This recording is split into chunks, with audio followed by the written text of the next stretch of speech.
Hello everyone and welcome back to the Intel Extreme Masters qualifier for our North Americans to determine who is going to qualify for the Intel Extreme Masters in China in the beautiful city of Shenzhen. At least that's how the YouTube lady tells me how to pronounce it. We are getting ready for our next best of 3. I promised you guys that was going to be the TVT finals, but I lied. Shame on me. Nate, slap me. Just kidding. Don't slap I don't have it in me. I don't have it in me to do that to you, Roddy. Either way, we're getting ready for an exciting PvZ instead between two awesome Canadian players. It's going to be EG's HuK against Complexity's Hendralisk. The first game is going to be played on Overgrowth, and this is a match of the loser bracket, round 4 or 5. The graphic says 4. Could be right, but I'm not sure. Either way, Nate, we've seen a couple of games from Hendralisk in the last week, and it's safe to say that he's a funky Zerg. Yeah, we've was Hendralisk the one that did the Nidus play on this map against State? Yep, that was Hendralisk. Yeah, I'd like to see that again. Unlikely that we'll just see that again, but it is possible. Either way, we have a pretty quick drone scout over here by Hendralisk. It's very early. I'm a little bit surprised by that. HuK is going for the in-base fort, so this drone scout has been more than worth it. Meanwhile, Hendralisk says, sorry if you're stuttering, I'm getting a lag still. This is really funny. Don't see this very often, Nate. 9 drone scout against in-base forge. Why not? You're the Protoss, man. This does feel weird. Unless he was planning to preemptively proxy hatch, I can't think of too many reasons why. If he doesn't check, that would be silly. Okay, now I have no idea what is happening over here. Hey, 15 hatch to your opponent's natural. Why not? This is actually really good because the pylon is in the main base. I don't really see how HuK is going to be able to see this in a while. I have no idea how this is going to play out, but I can tell you guys I have the feeling that we are going to watch a ridiculous PvZ game. Okay, HuK sees this now, but what do? He has to wait for the pylon to finish up before he can even start warping in cannons. Yeah, that creep is going to block a lot on this, no? I guess he wants to take his own natural too, but he's got a spawning pool on the way. This I don't see this often, man. This is really weird. This is more than weird. Okay, let's see what HuK's going to do. If he warps in double cannon, I definitely don't fault him for that. There we see 1, and there we see 2. Alright, double cannon is going to be ready in roughly 35 seconds. This hatch is going to finish up in 25 seconds. If he then starts 6 links immediately, that will probably die. Okay. Maybe he still cancels it? Yeah, okay. Alright. It was just in the nick of time. HuK got really fortunate with the time that he scouted this. If he would have scouted it like 20 seconds later, it would have been an absolute disaster. Yeah, do you think HuK cancels one of the cannons or no? If I was him, I probably would. But... Well, okay. I think he realizes that if he would cancel one of the cannons, then this evolution chamber would finish, and he doesn't want to let it finish. He wants to make sure that it gets cancelled. It will still... it will still actually finish up. I'm really a little bit surprised by that. Evil chambers gain HP so incredibly quick, and in the end, these broodlings won't be able to achieve anything. Well, so maybe it's not as crazy as we thought it was going to be. Cannons in the raw bottom right. What about this? This is a bit adventurous. They're already Zerglings out. Yep. I feel like they shouldn't be able to do anything. But no, if he was able to get a gateway over here, then he would have. Either a gateway or a pylon. Maybe actually, this will still be good enough. 1 cannon. Does 1 cannon have enough DPS? 4 Zerglings have quite a bit of DPS. Drones being pulled as well. Is he shooting down the links? Yeah, yes. He's target firing the links. I don't think it's not. It doesn't seem like 6 more links are on the way, but they're not here yet. I actually think that HuK's gonna be able to make this work, Nate. This is insane, dude. I don't even know what I'm watching here. This is gonna work. Okay, 2 spine crawlers are gonna go up, but now we're just going to see cannons for days. Big shout out to Wiedermans, and GG is called as HuK is gonna be able to win game number 1 on Overgrowth after he went for an in-base forge against a Zerg player that stole his natural, and HuK then decided to block the natural of the Zerg player. So the Zerg player decided to expand to this 3rd base location, and then HuK decided to build a lot of cannons there, and he decided to win the game. Well, Nate, what a great game of StarCraft. Protoss is a beautiful race. That was weird. I don't have any words for that. I'm not the Protoss player, and when I am, usually my builds fail a little bit later in the game. Ooh. But that was a bit crazy. Interesting update as well for you guys. Illusion just defeated PUK 2-0. I'm not sure if you guys already saw that on the lower third or not. If you did, I apologize. But I'm a little bit surprised by that result. PUK, in my opinion, one of the best North American Protoss players. I think everyone would agree with that. And Illusion, we all love Chris, but sometimes he doesn't really practice a whole lot. While PUK, we all know that he does practice a lot. So what do you think, Nate? That's a surprising result for me. I would not have picked as much as I like Illusion, as much as, I'm friends with Chris, I wouldn't have picked him to beat Puck in this bracket, but maybe he's busted out some pretty good games so far today. Maybe he has something special that he's been working on, because that's an impressive result to bring out. Yes, it is. It's good news as well for all the people at home that Le Tot has arrived in our ESL studio. He's taking pictures right now as we speak. He's looking very happy as always. He already let us know that he can't wait to eat some ribs and fries. I wonder what the goal is for Todd. Sometimes when people go to America, their goal is to see the Grand Canyon or go to Las Vegas. Le Todd is always just wondering, how many kilograms can I gain in a 2-week time spot? Either way, we're just waiting for game number 2 to go up between Hendralisk and HuK. HuK has the map choice. All right. Well, out of the maps in this pool, Kev, if you win your game on Overgrowth, what do you like? What's your favorite map to play PvZ on? Of the current map pool, I hate to be that guy, but I'd probably say Frost. Fair enough. I actually don't mind Merry-Go-Round that much. I know it's a bad map for Protoss, but I like killing Overlords, and it's actually one of the maps where I can kill a lot of Overlords, as I'm just letting the players know that I'm ready. I think that's one of the very few maps in the current map pool where you're like guaranteed of some Overlord kills. And in Way Station, you can also kill the Overlords, but then as soon as the Overlord killing stage in the game is done, it's like horrible for Protoss in every single other aspect. So yeah. Well, Noni likes Way Station though. Noni's special. Noni's a special Protoss. And we are going to play this map out on Frost, so, HuK's map choice. Think you called it right, Kev, so I guess everybody likes this map. It's a safe call, Nate. I think you would have made the same call. Yeah, I've had Frost vetoed this whole season. Feels great. I had it vetoed in the start of the season because I wanted to play on the new maps, and I always vetoed the old maps that I already know, because I was like, soon I'm probably going to cast a ridiculous amount of games on these new maps. I need to know them. And that prediction was not wrong, as I feel I've done nothing else for the last 3 weeks than either doing rehearsals or actually casting StarCraft 2 games. But I'm not complaining. It's a beautiful life. So, and we definitely did see a lot of the new maps. So I vetoed Frost for a while, but after I played like 200 games with the new maps, I was like, all right, I want to go play some games on Frost because I'm really bad at Way Station and all the other maps. Either way, Complexity's Hendralisk is of course a Zerg in the right bottom side of this map. He's going up against EG's very own Chris Loranger, HuK. Chris Loranger. So we got vertical spawns on this map. Obviously, the last game was, I don't know if we can really call that out as this is Hendralisk's ace in the hole strategy that he brought out. But how do you like PvZ on these spawns? We've seen a lot of games on Frost, but HuK, we also know he likes his gateway play. He likes his gateway aggression. Does that work better in these spawns, or you think maybe if it was like horizontal, he'd have a better shot with it? No, it's just relatively tricky. I think when you spawn like this, there's a lot of dead space on the left side of the map that won't be checked as frequently as it normally would when it's cross spawn or even if it's horizontal. So maybe if he takes a huge detour with his probe, then he might actually be able to keep it hidden. I have no idea. Hendralisk has been mentioning a few times that he's suffering from some lag spikes, so I wouldn't be surprised, Nate, if we're going to see something relatively crazy, as normally when you're lagging you still want to play the games because you don't want to be a Debbie Downer and not give the people a show at home, but if you are really suffering from a lot of lag, then often that influences your judgment quite a bit, so perhaps we're going to see Hendralisk do something crazy. Maybe a 2-base Nidus like you wish for. Yeah, that'd be fun. I could dig it. Hendralisk has his hatchery on the way. Of course, HuK with the Nexus first into Gateway. He is doing whatever he wants because he is HuK. I guess that's probably the best way to describe it. He can do whatever he wants. Yeah, look at these Lings immediately looking for pylons. He's a bit paranoid after that last map. Can't blame him. So would I if I first see a probe blocking my natural and then seeing like a probe building 2 cannons with 2 pylons with 3 more cannons. I'll be a little paranoid too. These slow Zerglings are going to try to make their way across the map, but with the in-base gate, HuK should be more than fine, as this pool was not what's supposed to be. Nope. And the hatchery is about to finish up. Third base on the way for Hendralisk as well. So he's just getting himself set up on that standard 3-base position, which is nice. And some Zerglings are going to try to come in here, see if they can get anything to nibble on. These probes actually have to run away. It's going to boosting out a Zealot.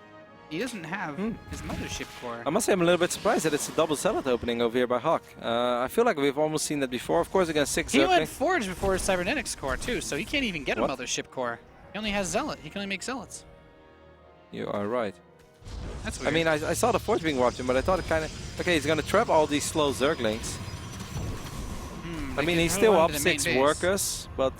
Well, I guess the Lings are weakened enough now, right? He should be able to fight him with just probes. Yeah. He still needs to get his Cybernetics core, though.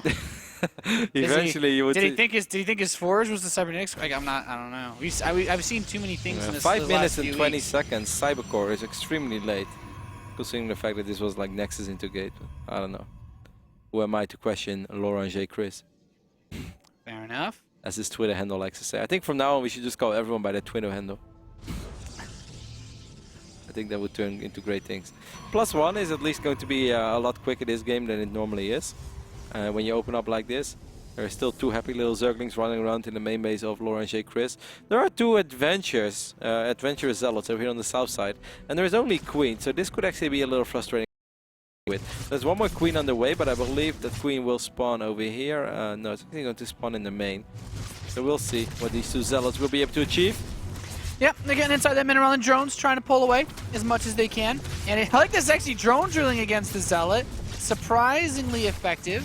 And he's going to lose 1 drone. Two. Go for 2. Go for 2. No, he doesn't get it. Lame Zealot.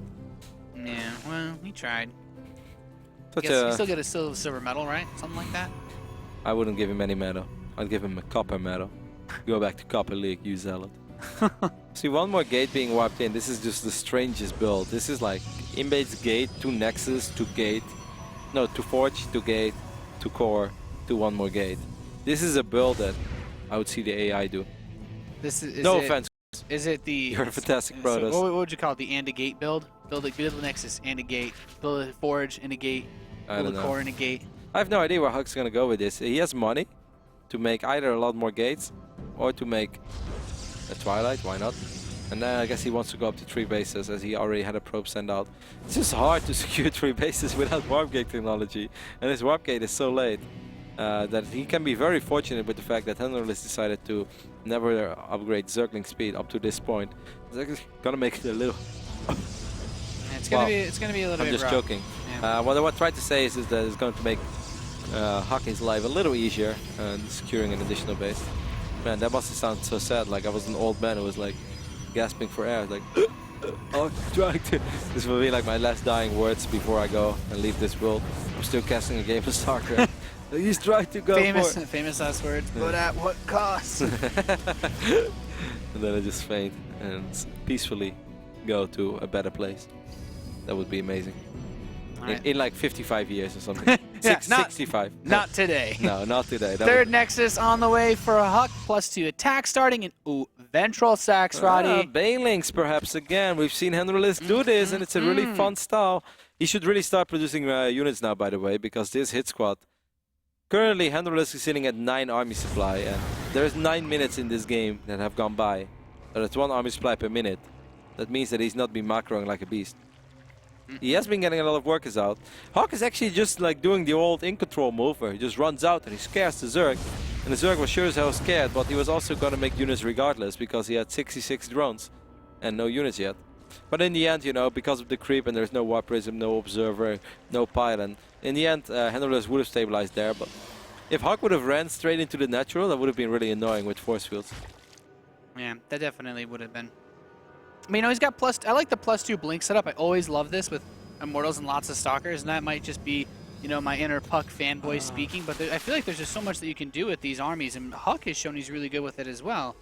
Okay, so... Do you think the eventual Sacks type play, like Baneling drops, is good against this army composition? Well, we saw Hendralisk do this against Alicia in WCS America, and I actually thought it looked terrifying. You know, he had like 120 supply against 112. But Alicia controlled it really, really well. And I felt that was more Alicia's perfect hold that made sure that this didn't work rather than the fail of execution or a choice of build by Hendralisk. Now he's also getting a Spire. I don't really understand this because I feel if you want to go for this, you know, you want to max out on Roaches, and there we go, 14 Roaches. If you want to make a bunch of Banelings, which I think he's going to fire up soon, You know, it is kind of a 3-ways all-in, and then you should treat it like that. Okay, HuK is making double Stargate, which I think is really good news for Hendralisk, because I think HuK just scouted the Spire. Is that what happened?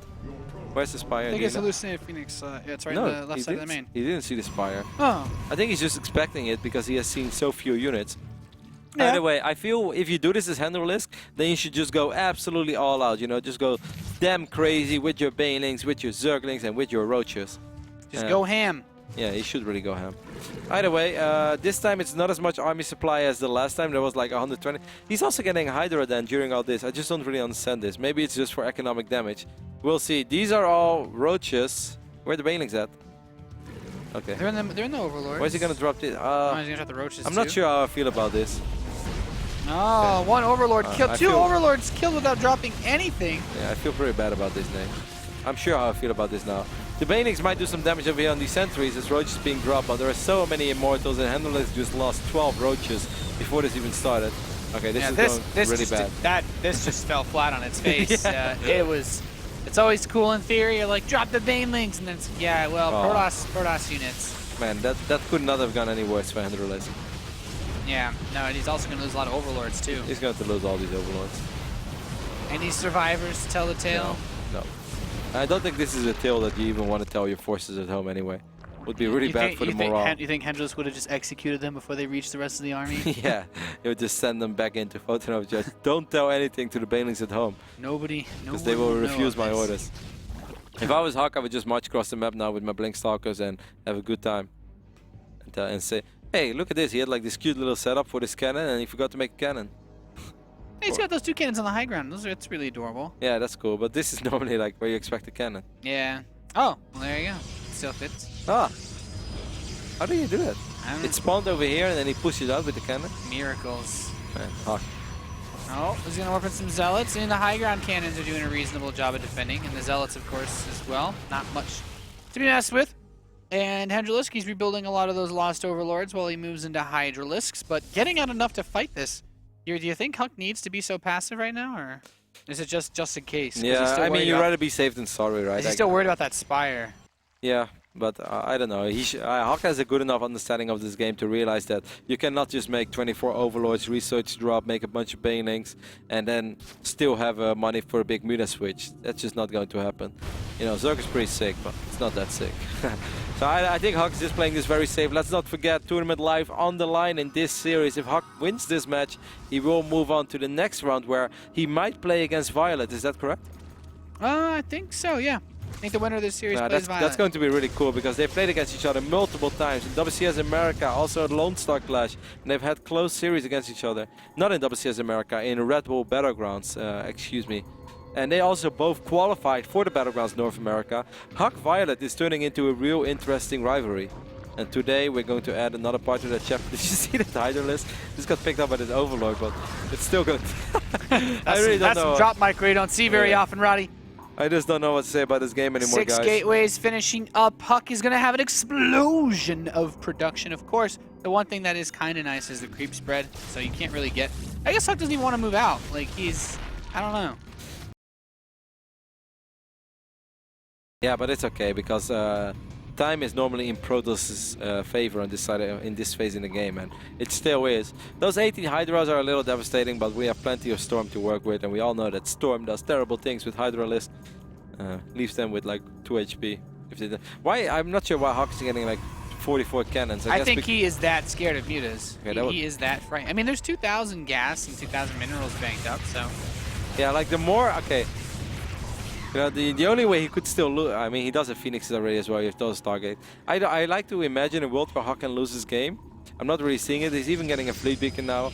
I do think he has given Hendralisk a little too much time, because before I felt that Hendralisk would just always die against Blink Stalkers. And now suddenly, like, there's a little bit of hope. I don't really know how to hope yet, in which direction, but eventually I guess there is hope. Either way, you know, HuK has played a good game, don't get me wrong. I think he handled it excellent. I do think that Hendralisk's execution of the build in the opening could have been better. Man, he's going to send some of these Overlords over. I guess Baneling dropped the cannons to help break them, and you know that was a reasonably effective drop. He's going to hit this base from both sides. A couple of storms are being thrown down, but now HuK's army has shown up. You know, mom and dad are home. They're like, okay, kids, what's going on here?